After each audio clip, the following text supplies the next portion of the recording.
या कृष्ण परमार। गुज़िरियल वीडियो में असां रीडर जे सबक 14 जी मश्क कईसीं।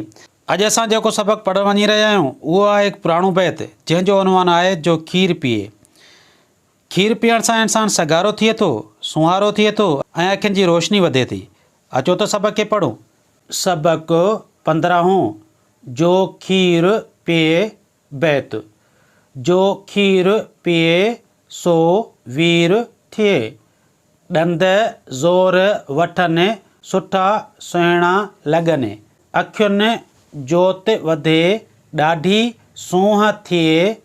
वठे ज़ोर बदन लिङ चुस्त थियनि। खीर सफ़ा सुठो वाह ॾाढो मिठो। ॿारो अचो पियूं भरे खीर वठियूं। सभु ज़ोर वठूं पी खीर वधूं। ॾे खीर अमा पी पढ़ण वञा। हीअ बैत लिखियल आहे बेरूमल ग़रीब जो। हाणे आउं तव्हांखे हिन सबक जे कुझु लफ़्ज़नि जी हिजे ॿुधायां थो। 15 पे नून ज़बर प दाल ज़बर द रे ज़बर हेवा नून पेशूं 15। ॾंद ॾे नून ज़बर ॾन दाल ज़बर द ॾंद।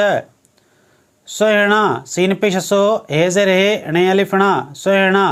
सूंहं सीन वाव नून पेश सूं हे नून ज़बर हं सूंहं। चुस्त चे सीन पेश चुस्त ते ज़बर त चुस्त।